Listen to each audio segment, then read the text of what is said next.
Lève-toi, enfant de la destinée. Lève-toi, taureau premier.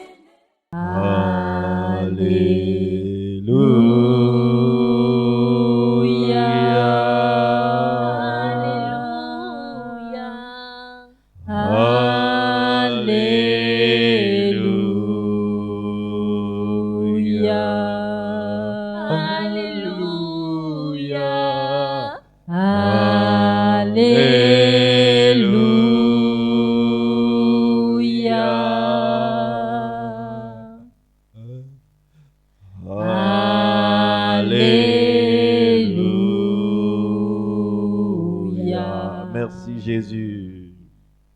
Merci Jésus.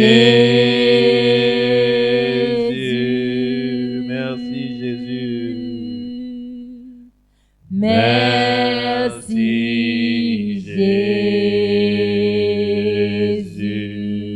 Alléluia.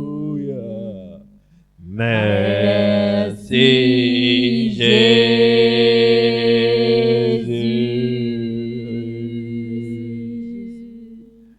Merci Jésus. Gloire à Jésus. Gloire à Jésus. Gloire à Jésus. Gloire à Jésus. Gloire à Jésus. Gloire à Jésus.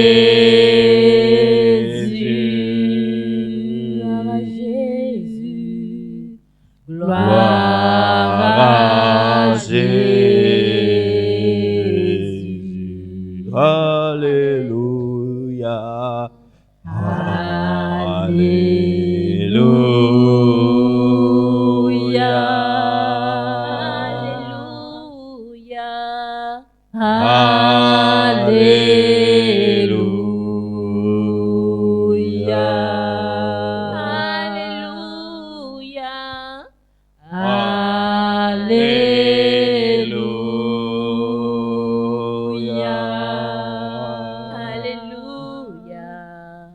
Alléluia.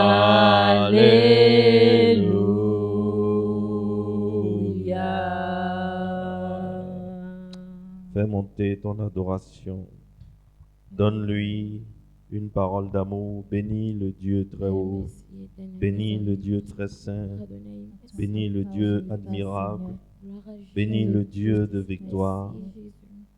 Bénis le Dieu de toutes les possibilités. Bénis le Dieu qui fait des miracles. Bénis le Dieu incomparable. Tu es le Dieu incomparable. Tu es le Dieu admirable. Tu es un Dieu inébranlable. Tu es le Dieu fidèle. Tu es un Dieu juste.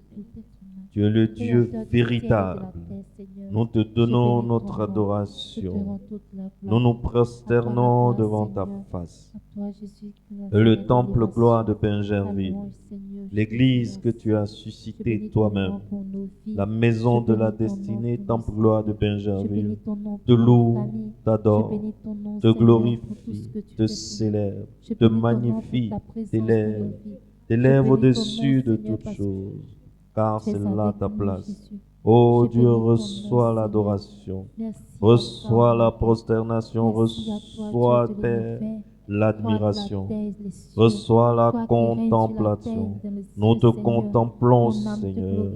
Nous contemplons à travers ce miroir. Nous contemplons comme à travers un miroir ta gloire. Nous voici prosternés devant ton trône. Et nous voyons la gloire de ton nom, la gloire de ton Fils bien-aimé, la gloire de Jésus-Christ de Nazareth. Ô Seigneur, sois loué pour des temps indéfinis. Sois béni hier, aujourd'hui et éternellement. Sois le Jésus, Dieu parce que au-dessus de tu es toutes choses. éternel, Seigneur. Tu es le Tu Dieu ne grand, changes tu pas, es le Dieu Seigneur. fort. Tu es le même Tu es hier, le Dieu aujourd'hui, Seigneur. incomparable, tu es Éternel, le tu es Dieu omniprésent, tu incontestable. es omnipotent, Seigneur. Honneur, Je bénis gloire ton et nom. louange à Béni toi sois-tu, au Alpha. siècle des Béni siècles. sois-tu, Oméga, Amen. Seigneur. Merci, Amen. Jésus. Acclame pour ce Dieu très haut. Acclame pour ce Dieu très fort. Acclame pour ce Dieu bon. Alléluia. Acclame pour ce Dieu bon. Acclame pour ce Dieu miséricordieux. Amen. Amen. Wonderful. C'est la seule partie du culte que lui consomme qui est là. Amen. C'est la partie la plus importante du culte. C'est pour ça qu'il vient s'asseoir. Dès qu'il a fini ça, il laisse un ange ici. Il s'en va dans une autre église qui va lui donner la même chose, qui va lui donner l'adoration. Maintenant, il a donné un message au pasteur pour vous, pour lui terminer. Amen. C'est pour cela que je vous dis toujours, la partie la plus importante d'un culte, c'est l'adoration. Tu peux jouer avec n'importe quoi dans un culte. Mais si tu joues avec l'adoration, il va t'arriver ce qui est arrivé à Nadab et à Abihu. Amen. Alléluia. Tu peux t'asseoir. Bienvenue à ce culte. Notre Dieu est fidèle. Et notre Dieu ne travaille pas comme le Dieu des feux étrangers. Notre Dieu, il fait le contraire de ce que le monde fait. Qu'est-ce que ce monde fait? Le monde te donne la gloire et te cache le côté amer. Le monde commence par te présenter ce qui est doux, mais à la fin, il va te donner ce qui est amer. N'est-ce pas? C'est comme ça que le monde fonctionne. Or, Dieu, c'est le contraire. Dieu, lui, il te fait d'abord passer par l'autel avant de t'installer sur le trône. Dieu te fait d'abord passer par le désert avant de t'emmener à Canaan, dans la terre promise. Est-ce que quelqu'un me suit? Avec Dieu, quand tu marches avec Dieu, si tu ne veux pas le désert et que tu vas directement à Canaan, tu vas aller à Canaan, mais on va te ramener dans le désert. On va te ramener dans le désert. Il n'y a rien à faire. C'est un principe du gouvernement du royaume de Dieu. Amen. Alors, ça nous amène à notre sujet du jour. Nous sommes en train de parler des différents types de sacrificateurs qui existent dans le monde. En parlant, j'ai parlé de la galaxie évangélique, mais en réalité, ces trois types de sacrificateurs dont je parle se trouvent partout. Ce n'est pas seulement parmi les évangéliques, n'est-ce pas? Alors, il existe trois types de sacrificateurs et nous avons vu que ces trois types de sacrificateurs descendent des quatre fils d'Aaron. Les deux premiers qui sont Nadab et Abihu, ils représentent un type de sacrificateur qu'on appelle les sacrificateurs qui ont l'esprit du feu étranger. Qu'est-ce que ça veut dire? On l'a longuement expliqué la dernière fois. Dieu a une règle pour la sacrificature. Et la règle de Dieu est sacrée. Tu n'adoreras sur l'autel de l'Éternel qu'avec le feu qui se trouve sur l'autel et le parfum qui se trouve sur l'autel. C'est écrit dans le livre de Exode et c'est un passage que j'ai beaucoup aimé. Pour moi, c'était le passage le plus important de cet enseignement. Il est dit, vous n'offrirez, Exode 30, verset 9, vous n'offrirez sur l'autel ni parfum étranger, ni holocauste, ni offrande, et vous n'y répandez aucune libation. On n'utilise pas sur l'autel de Dieu des instruments d'adoration qui viennent d'ailleurs. Le feu qui doit brûler sur l'autel de Dieu doit être le feu qui brûle sur l'autel. Qu'est-ce que ça veut dire? Ça veut dire que lorsque tu es un sacrificateur et que tu opères sur l'autel de Dieu, la puissance que tu utilises doit être la puissance qui vient de l'autel. L'onction que tu utilises pour faire les œuvres de puissance pour faire ce que nous appelons les miracles, pour faire les prodiges, doivent provenir de l'autel. Le parfum que tu utilises doit provenir de l'autel. Nadab et Abihu n'ont pas obéi à cette prescription de l'Éternel. Ils sont venus sur le feu de l'autel, ils sont venus sacrifier sur l'autel avec un feu qu'ils ont pris chez eux à la maison pour venir sur l'autel. Et avec un parfum qu'ils ont pris chez eux à la maison pour venir sur l'autel. Quand ils ont fait ça, le feu est sorti de l'autel et le feu les a consumés. La Bible dit que leur papa Aaron, quand il a appris la nouvelle, il ne pouvait rien dire. On s'imagine sa tristesse, n'est-ce pas? Donc voilà le premier type de sacrificateur. Ce genre de sacrificateurs, on les retrouve encore aujourd'hui dans le monde. Dans le monde chrétien, dans le monde non chrétien, mais partout où il y a adoration, tu vas retrouver des adorateurs qui adorent avec une puissance qu'ils ont puisée ailleurs sur l'autel. Ce qui nous intéresse, nous, c'est l'autel de Jésus-Christ. C'est l'autel de Jésus-Christ. Alors, il existe donc des sacrificateurs qui, aujourd'hui, font des œuvres de puissance sur l'autel de Jésus-Christ avec un feu ou une onction qui vient d'ailleurs que de l'autel. Ailleurs, là, je ne sais pas. Je ne sais pas où ils prennent. Je ne sais pas où ils trouvent. Mais ça ne vient pas, ce n'est pas le feu qui brûle sur l'autel. On dit que qu'ils ont l'esprit du feu étranger. On les appelle les sacrificateurs de la classe de Nadab et Abihu. Quand Nadab et Abihu sont morts, la sacrificature s'est divisée entre les deux fils restants de Aaron. N'est-ce pas? Donc, les deux fils de Aaron qui restaient, c'était Ithamar et Éléazar. On se suit? Ithamar est devenu une classe de sacrificateurs avec des spécificités précises. Éléazar a généré une classe de sacrificateurs avec des spécificités précises. De Ithamar, celui dont la Bible nous parle, le fils qui est descendu de Ithamar, dont la Bible nous parle le plus et qui a vraiment manifesté puissamment l'esprit d'Ithamar, c'est le sacrificateur Abiathar. C'est le sacrificateur Abiathar. Si vous vous rappelez bien, c'est le sacrificateur qui sacrifiait ensemble avec son frère, avec le sacrificateur Zadok, sous le règne de David. N'est-ce pas? Et nous avons, de l'autre côté de Éléazar, le sacrificateur dont nous avons la plus forte mémoire grâce à l'histoire de la Bible, c'est Zadok. Dis après moi, Zadok.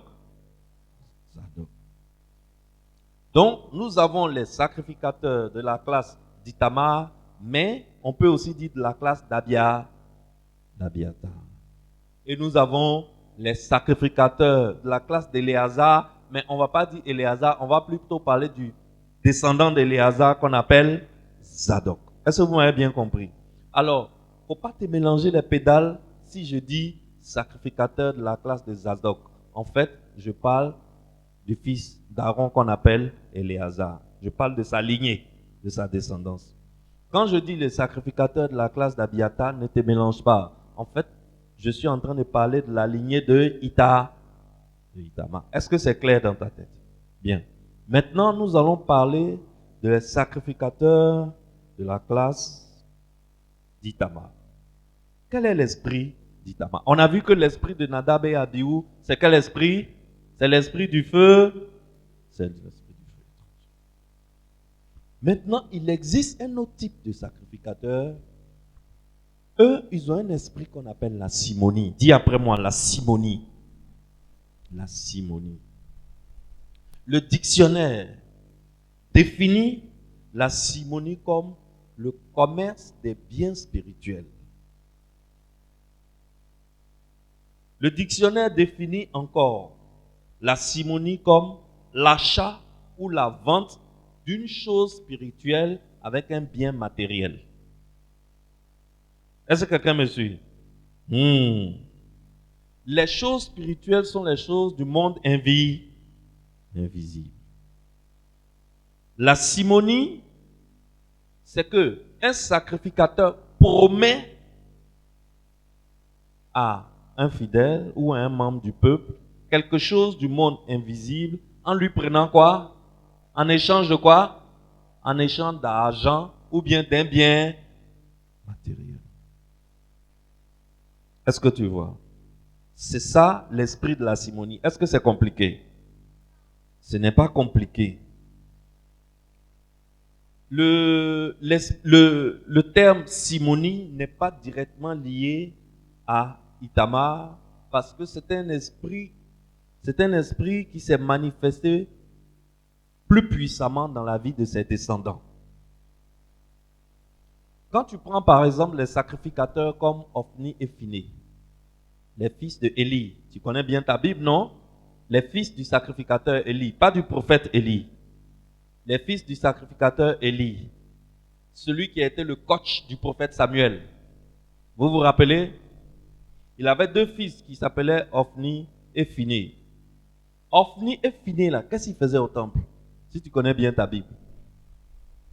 Ophni et Phiné se servaient, mangeaient la part de sacrifice destinée à qui?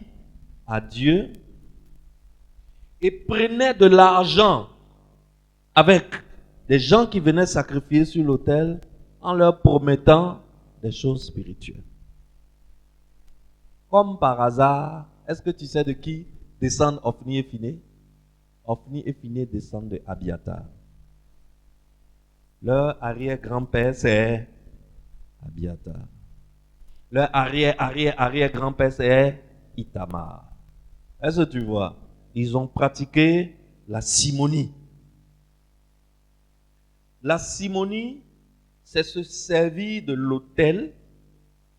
Je parle de l'autel de Jésus-Christ. Je parle de l'autel de Dieu où on adore Jésus-Christ. La simonie, c'est se servir de l'autel à des fins personnelles. Ces fins personnelles-là peuvent être la popularité, la prospérité ou le plaisir sexuel. Est-ce que quelqu'un me suit? Ça veut dire quoi? Ça veut dire que le sacrificateur qui est sur l'autel, il est sur l'autel parce qu'il travaille pour qui? Il travaille pour Dieu. Maintenant, au lieu d'attendre de Dieu sa récompense, qu'est-ce que lui il fait? Il profite du fait qu'il est sacrificateur sur l'autel de l'Éternel pour chercher lui-même sa propre popularité. Par exemple, il va faire affiche pour un programme. Au lieu de mettre Jésus guéri en gros, il met quoi? Il met sa propre photo où il est en costume, 3 pièces, une montre de grand prix, une gourmette en métal précieux et il présente ses 52 dents avec un sourire d'une oreille à l'autre. Et on va mettre ça partout dans la capitale. Pourquoi? Il recherche quoi? La popularité. Il recherche quoi? La popularité. Donc, au final, on se pose la question, c'est Jésus qui guérit ou bien c'est le joli monsieur en costume 3 pièces là qui guérit?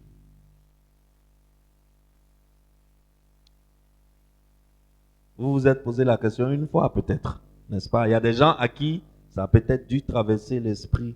Pourquoi Jésus doit guérir, mais c'est la tête du bishop Jules qu'on voit sur toutes les affiches partout à Abidjan? On doit faire attention. La simonie, c'est se servir de l'autel pour sa propre prospérité. La prospérité, c'est quoi? C'est devenir riche. Donc, le sacrificateur qui est sur l'autel, au lieu de chercher la popularité de Jésus, il cherche sa propre popularité. Ou alors, il utilise l'autel pour s'enrichir. Il utilise l'autel pour s'enrichir. Ou alors, il utilise l'autel pour son propre plaisir sexuel. C'est-à-dire que le fait qu'il est sacrificateur, on le voit tous les dimanches, il est beau, il prêche bien, il ressemble à un pain croustillant. Eh bien, qu'est-ce que lui il fait? Il se sert dans le peuple comme il veut, à l'endroit, à l'envers. Les skinny, il prend. Apuchou, il prend. Au milieu, il prend. Pourquoi? Parce que il est sur l'autel et il bénéficie d'une certaine aura de, comment dire, ça lui donne un certain pouvoir. On est d'accord? Le fait de sacrifier sur l'autel lui donne un certain pouvoir. Lui, il utilise ce pouvoir-là pour son plaisir sexuel personnel. Ça, c'est de la simonie. C'est de la simonie. La commercialisation de la grâce et de l'onction sacerdotale dans nos temples aujourd'hui est une forme de simonie. N'est-ce pas? Le commerce de la grâce peut être direct ou indirect. Qu'est-ce que j'appelle le commerce de la grâce? Par exemple, on peut avoir le commerce direct de la grâce. Par exemple, ce qui est arrivé avec Simon lui-même, c'est-à-dire celui qui a donné le nom Simonie. Simonie, ça vient du nom Simon, Simon le magicien, dans le livre de Actes. Lisons plutôt l'histoire, tu vas comprendre. Tu vas voir ce que j'appelle le commerce direct de la grâce. Actes chapitre 8, lisons le verset 17 à 20. Alors, Pierre et Jean leur imposèrent les mains et ils reçurent le Saint-Esprit. Lorsque Simon vit que le Saint-Esprit était donné par l'imposition des mains des apôtres, il leur offrit de l'argent en disant, « Accorde-moi aussi ce pouvoir, afin que celui à qui j'imposerai les mains reçoive le Saint-Esprit. » Mais Pierre lui dit, « Que ton argent périsse avec toi, puisque tu as cru que le don de Dieu s'acquérait à prix d'argent. » Vous voyez l'histoire ici? Pierre et Jean ont imposé des mains à des gens et les gens ont reçu le Saint-Esprit et ils ont commencé à manifester fortement le Saint-Esprit. Et quand tu manifestes puissamment le Saint-Esprit, tu fais les œuvres de puissance, n'est-ce pas? Tu fais les œuvres de puissance. Tu guéris des malades, tu réveilles des morts, des miracles se produisent sur ton passage, etc. Il y a un magicien qui s'appelle Simon et il a vu Pierre et Jean faire ça. Quelle était la motivation de Simon? Quand Simon a vu Pierre et Jean faire ça, il s'est dit, mais si je reçois ce Saint-Esprit-là, mes tours de magie seront encore plus puissants et spectaculaires. N'est-ce pas? Donc sa motivation, c'était faire des tours de magie avec l'Esprit de Dieu, avec le Saint-Esprit. Donc, il avait besoin du Saint-Esprit. Et pour lui, quelle est la méthode qu'il voulait utiliser pour avoir le Saint-Esprit? Il voulait acheter. Il voulait acheter le Saint-Esprit avec de l'argent. Alors, Quelle a été la motivation de Pierre? Pierre lui a montré que le Saint-Esprit ne se commercialise pas. On ne commercialise pas le Saint-Esprit. N'est-ce pas? C'est ce qui a fait que Pierre lui a dit que ton argent périsse avec toi. Parce que tu as cru que le don de Dieu s'acquérait à prix d'argent. Le Saint-Esprit est donc quoi? Selon ce passage biblique, c'est un don de Dieu. Le Saint-Esprit, c'est quoi? C'est un don de Dieu. Dieu a donné. Donc, comment tu veux quelque chose que Dieu t'a donné gratuitement? Toi, tu veux imposer les mains à quelqu'un pour qu'il reçoive la chose, mais toi, tu veux prendre de l'argent. Ça s'appelle quoi? Le commerce direct de la grâce. Parce que ce Saint-Esprit-là, tu l'as reçu par grâce. Tu l'as reçu par pure grâce. Tu ne l'as pas mérité. Maintenant, toi, tu as reçu quelque chose par grâce. Toi, tu veux vendre cette chose que tu as reçue par la grâce. Et on trouve aujourd'hui des sacrificateurs qui font des choses comme ça. N'est-ce pas? Alors, de quel côté es-tu, toi qui m'écoutes? Réponds sincèrement à toi-même. Si tu es aujourd'hui dans le commerce de la grâce, il faut faire attention. Ça s'appelle la simonie. Tu es un sacrificateur de la classe d'Abiatar. Il y a aussi le commerce indirect de la grâce. C'est la vente d'objets dits sacrés comme point de contact de bénédiction spirituelle. Par exemple, les hommes de Dieu, les prophètes, ils peuvent venir et lors d'une réunion chrétienne, ils prient et puis l'Esprit lui dit de prier, d'imposer les mains au mouchoir et de donner les mouchoirs à chaque personne qui est malade. Est-ce que l'Esprit ne peut pas dire ça à quelqu'un? L'Esprit peut dire ça à un prophète. Est-ce que c'est péché? Ce n'est pas péché. Comme il ne peut pas imposer la main à tout le monde directement, qu'est-ce qu'il fait? Il impose la main au paquet de mouchoirs et il dit distribuez un mouchoir à tout le monde. Mais lorsque, pour prendre le mouchoir, on dit qu'il faut donner 50 000. À partir de ce moment-là, on est en pleine simonie. On est dans ce qu'on appelle le commerce indirect de la grâce. Est-ce que quelqu'un me suit? On est dans ce qu'on appelle le commerce des objets dits sacrés. Et ça, l'apôtre Paul, par exemple, il n'a pas vendu son mouchoir. Il n'a pas vendu son mouchoir. Il a donné son mouchoir. Il a reçu la grâce de Dieu. Le Saint-Esprit par la grâce de Dieu gratuitement. Il a donné gratuitement. Jacques n'a pas vendu son huile. Jacques n'a pas vendu son huile. Élisée que nous sommes en train d'étudier en ce moment tous les dimanches. Le prophète Élisée, il n'a pas facturé ses actions prophétiques. Il n'a rien pris avec les gens. La dame, Élisée et la veuve en 1 roi 4, 1 à 7, que nous sommes en train d'étudier actuellement. Il a pris de l'argent avec la dame, la veuve. Élisée a pris de l'argent avec la veuve. Mais Élisée a transformé la vie de la veuve, vrai ou faux? La veuve est passée de personne pauvre très endettée à personne prospère. Mais Élisée ne lui a pas facturé ça. Le grand patron de la simonie dans la Bible, il s'appelle Abiatar. Dis après moi, Abiatar. Dans le livre de 1 roi, chapitre 1, le verset 5 à 10,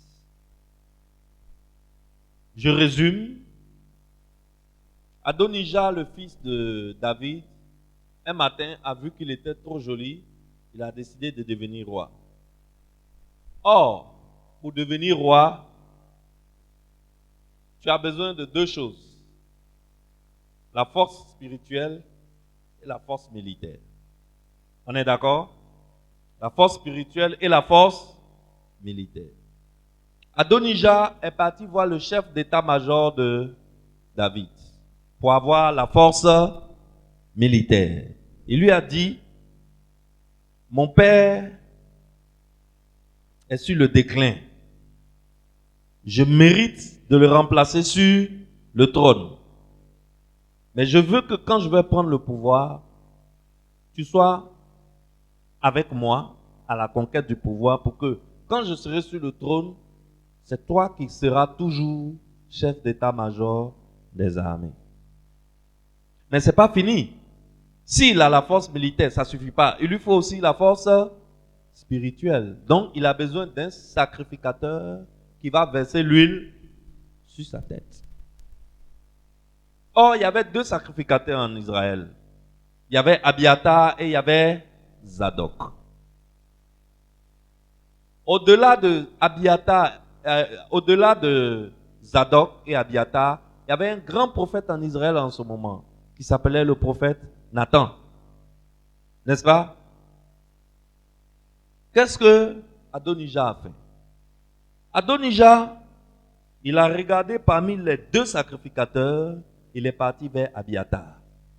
Il lui dit, sois avec moi pour la conquête du pouvoir. Lorsque je vais m'asseoir sur le trône, tu seras le seul souverain sacrificateur. Vous ne serez plus 2 comme actuellement. Je te donne le pouvoir spirituel sur tout Israël. Et Adonijah et Abiathar a suivi Adonijah. Alors, tu comprends que Abiathar a suivi Adonijah parce que si Adonijah devenait roi, Abiathar gagnait quoi? De la promotion. Il gagnait de la promotion et il gagnait aussi beaucoup d'argent. Gagnait aussi beaucoup d'argent. Et voilà que Abiathar, qui est sacrificateur de l'Éternel, on te fait cette proposition. Tu es là d'abord pour qui? Tu es là pour l'Éternel ou bien tu es là pour le peuple? Tu es d'abord un sacrificateur de l'Éternel. Quand on te fait cette proposition, la moindre des choses, c'est de consulter qui? C'est de consulter l'Éternel. Abiathar n'a pas consulté Dieu. Il était guidé par sa volonté d'obtenir une meilleure position. Et il a manifesté l'esprit de simonie. Il n'a consulté ni Dieu, ni le roi David, ni Zadok, son collègue. Attends, c'est la moindre des choses, non? Ou bien, ni Zadok qui était son collègue, ni le prophète Nathan. L'argent qu'il a reçu et la promesse d'être promu souverain sacrificateur ont fait qu'il a brûlé toutes ces étapes-là. Il n'a consulté personne et il a donné son accord à Adonijah. Voilà l'esprit des sacrificateurs de la classe d'Abiathar. Est-ce que quelqu'un comprend maintenant? Est-ce que quelqu'un comprend maintenant? Donc, tu vas retrouver aujourd'hui des sacrificateurs qui sont prêts à tout parce qu'on leur a proposé quoi? De l'argent. Sans consulter. C'est-à-dire, tu ne peux pas dire que tu es un serviteur de Dieu. Quelqu'un vient vers toi pour te proposer quelque chose en tant que sacrificateur. Si la personne vient vers toi pour te proposer quelque chose en tant que sacrificateur, c'est parce que la personne reconnaît qu'il faut un sacrificateur pour que cette chose puisse se faire. Or, toi, tu n'es pas sacrificateur par toi-même. Tu es sacrificateur de l'Éternel. Lorsqu'on vient vers toi avec une proposition, il ne faut pas regarder l'enveloppe contenant d'abord. Quoique l'enveloppe, c'est quelque chose d'intéressant. De l'argent, ça règle beaucoup de problèmes. Mais il ne faut pas regarder l'enveloppe d'abord. Il faut d'abord faire quoi? Consulter l'Éternel. Il faut d'abord consulter l'Éternel. Si tu as l'accord de l'Éternel, l'enveloppe là ne sera plus considérée comme une simonie. Ça sera considéré comme une offrande légitime. Et tu peux bien manger cette offrande. Mais si tu n'as pas l'accord de l'Éternel, toi-même tu sais que tu n'as pas l'accord de l'Éternel. Parce que peut-être que cette chose qu'on te propose là, tu n'as même pas besoin de demander à l'Éternel pour savoir si c'est bon ou c'est pas bon. Tu sais très bien que ce n'est pas bon et que ça ne convient pas à un sacrificateur. Donc, ne regarde pas la taille de l'enveloppe pour le faire. Sinon, tu es un sacrificateur de la classe d'Abiathar. Et tu es caractérisé par l'esprit de la simonie. Est-ce que quelqu'un m'a compris? Et nous avons enfin la troisième classe de sacrificateurs. Le troisième type de sacrificateurs, ce sont les sacrificateurs qui manifestent l'esprit d'Éléazar. Les sacrificateurs qui manifestent l'esprit d'Éléazar, ce sont les sacrificateurs selon Dieu.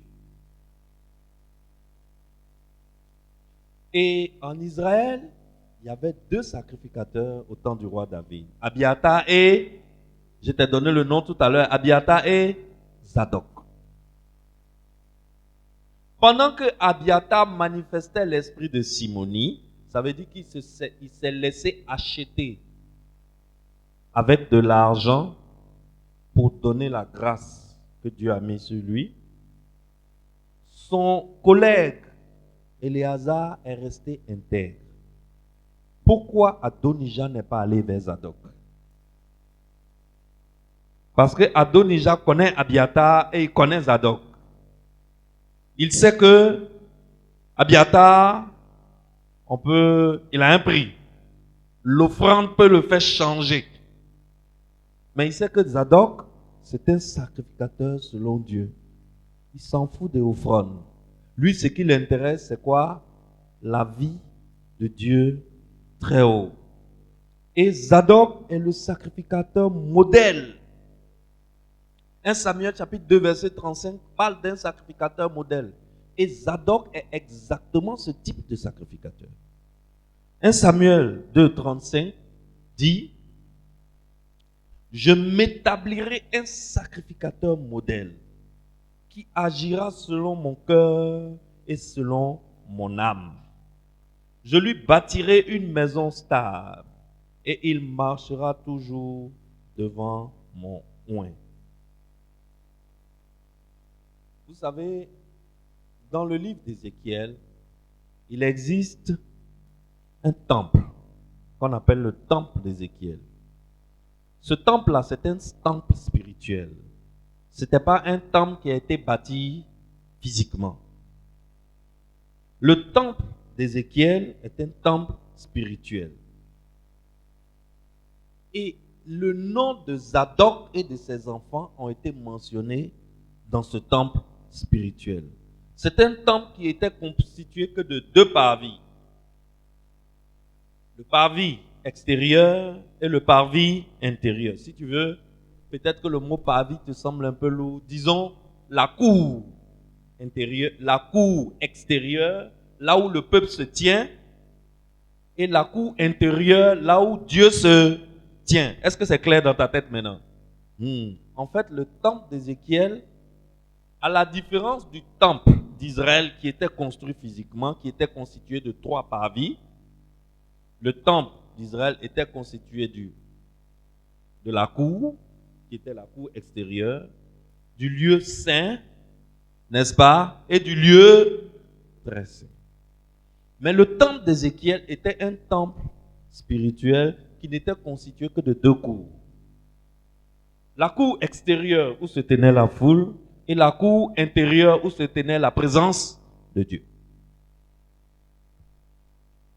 Alors, ce qui se passe, c'est que les enfants d'Abiathar, les descendants d'Abiathar, dans ce temple d'Ézéchiel, leur service ne se limitait qu'au parvis extérieur, qu'à la cour extérieure.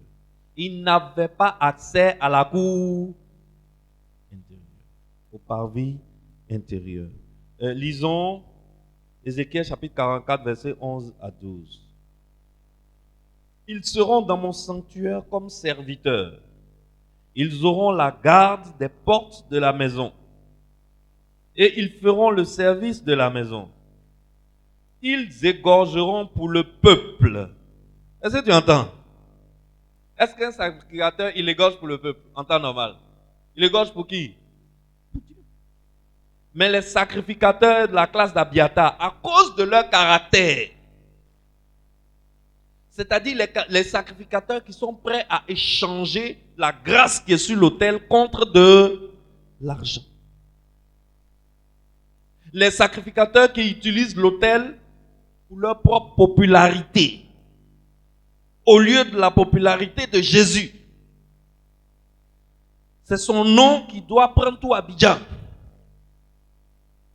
Les sacrificateurs qui utilisent l'autel pour leur propre prospérité, c'est-à-dire, c'est ici, là, ils viennent chercher à devenir riches.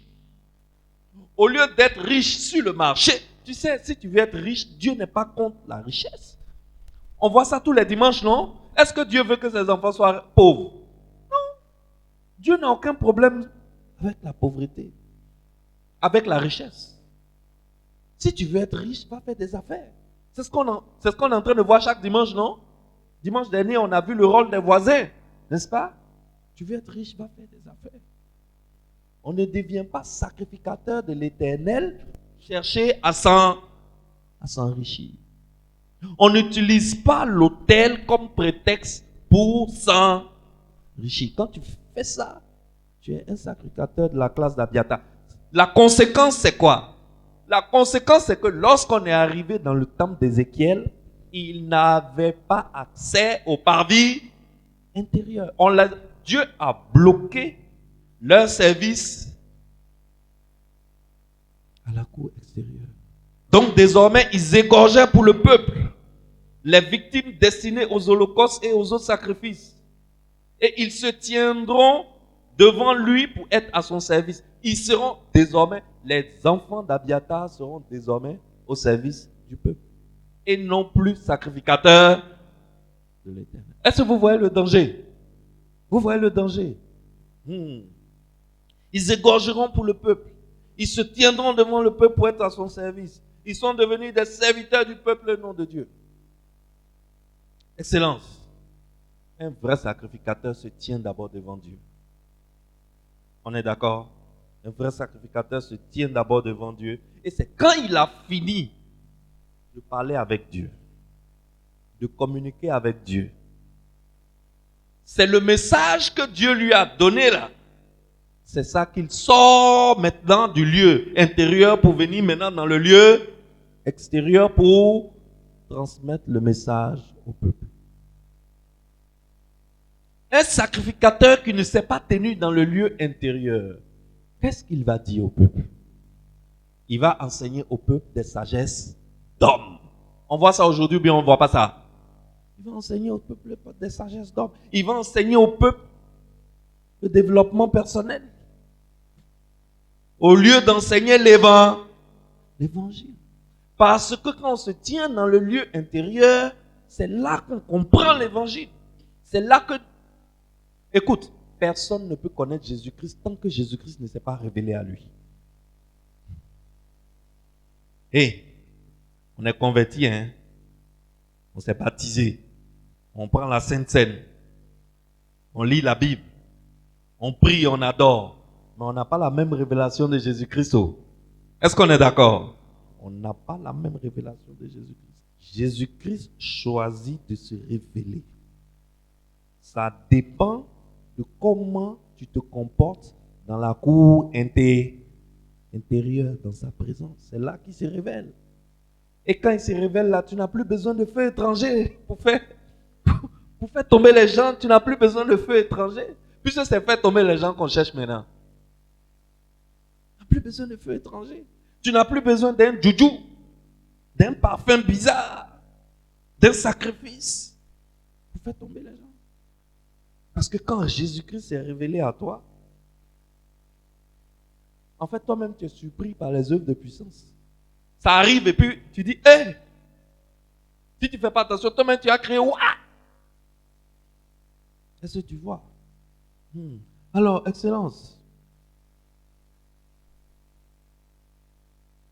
il ne faut pas devenir un sacrificateur de la classe d'Abiathar parce que ton service risque de se limiter à la cour extérieur. Tu risques de devenir un sacrificateur qui égorge pour le peuple. Tu risques de devenir un sacrificateur qui dit au peuple ce que le peuple veut. Et tu ne dis plus au peuple ce qui vient de celui qui t'a envoyé. Seuls les enfants de Zadok avaient accès au parvis intérieur. Lisons Ésaïe 44, versets 15 à 16. Ézéchiel 44, versets 15 à 16. Mais les sacrificateurs, les Lévites, fils de Zadok, qui ont fait le service de mon sanctuaire, quand les enfants d'Israël s'égaraient loin de moi, ceux-là s'approcheront de moi pour me servir et se tiendront devant moi pour m'offrir la graisse et le sang, dit le Seigneur l'Éternel. Ils entreront dans mon sanctuaire. Ils s'approcheront de ma table pour me servir. Ils seront à mon service. Tu vois, non? Les enfants d'Abiatar, ils étaient au service de qui? Du peuple.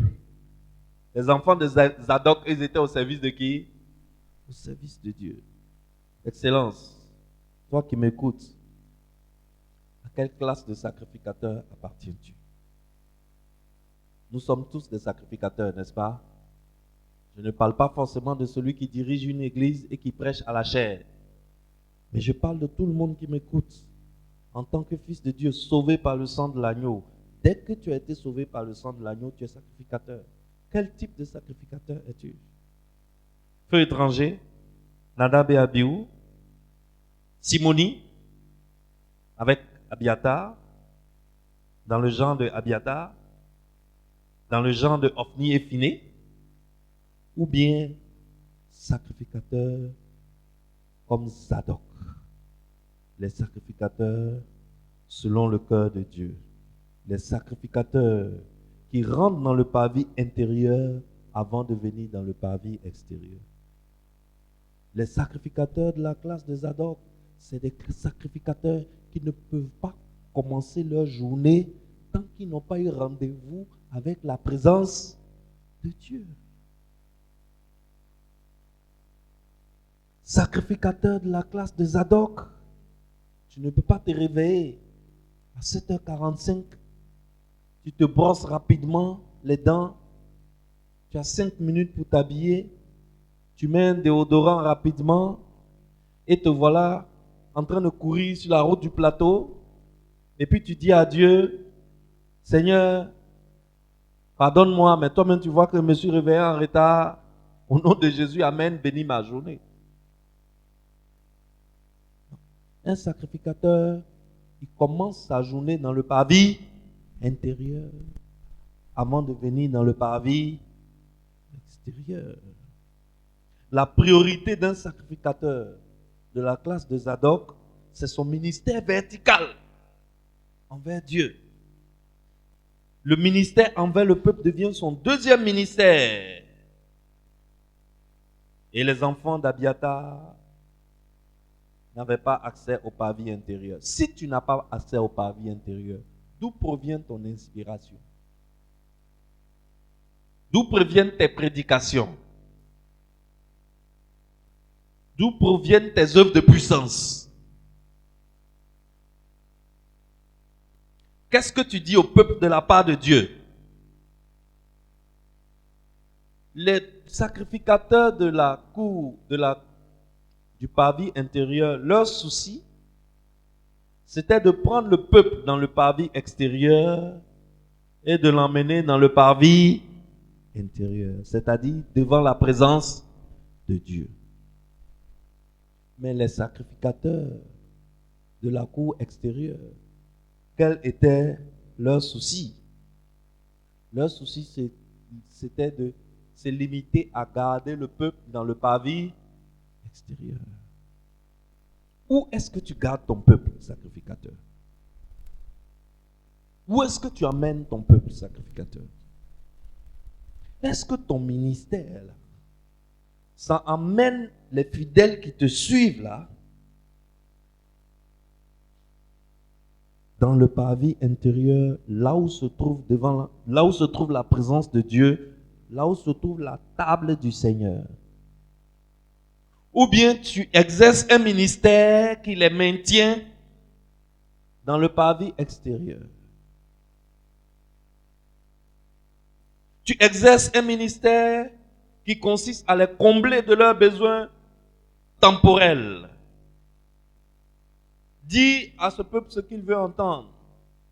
Chanter des chants où les paroles des chants sont centrées sur le peuple et non sur l'Éternel. C'est pour cela qu'ici à la maison de la destinée, on ne chante pas n'importe quel chant. Parce qu'il y a des chants là qui sont de très bons chants. Mais c'est centré sur qui? C'est centré sur qui? Sur le peuple. C'est pas la peine. N'est-ce pas? C'est pas la peine. Il faut des chants qui amènent le peuple dans la présence de Dieu, dans le parvis intérieur. Quand tu es sacrificateur du parvis extérieur, tu fais la volonté du peuple. Tu es obligé. Parce que si tu ne fais pas la volonté du peuple, tu vas perdre le peuple. Tu vois que tu es coincé. Tu es coincé. La priorité des sacrificateurs du parvis extérieur, c'est le cachet qu'ils vont recevoir du peuple. L'offrande. L'offrande. Affaire d'offrande. Dans la vie des sacrificateurs, c'est incroyable, non? Affaire d'offrande. Quand un sacrificateur entend parler d'offrande, là, tremble comme ça. Donc c'est leur offrande là, c'est leur cachet là. C'est ça qui te maintient. Chers adorateurs, chers sacrificateurs, je termine par cette phrase. Dieu nous invite dans le parvis intérieur. Dis-moi Amen. Dieu nous invite dans le parvis intérieur et il invite aussi son peuple dans le parvis intérieur. Est-ce que nous pouvons prier? Prions avec ce chant que nous avons chanté tout à l'heure. Alléluia.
Merci Jésus. Merci Jésus. Merci Jésus. Merci Jésus.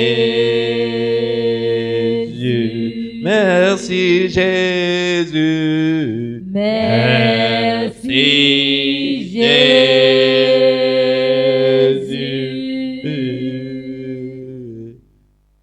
Merci Jésus. Gloire à Jésus. Gloire à Jésus. Gloire à Jésus. Gloire à Jésus. Gloire à Jésus. Gloire à Jésus.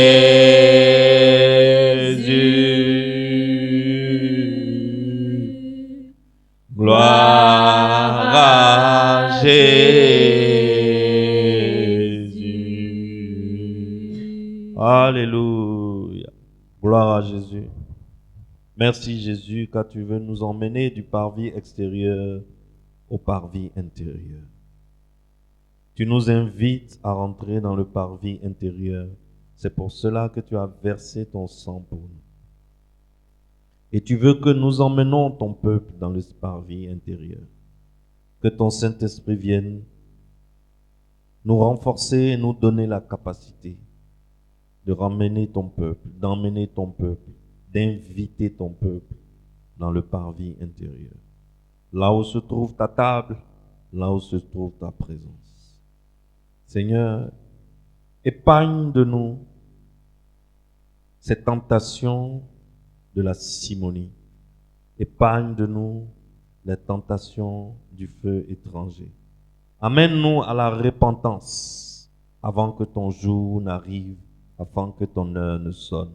Dans le nom de Jésus. Amen.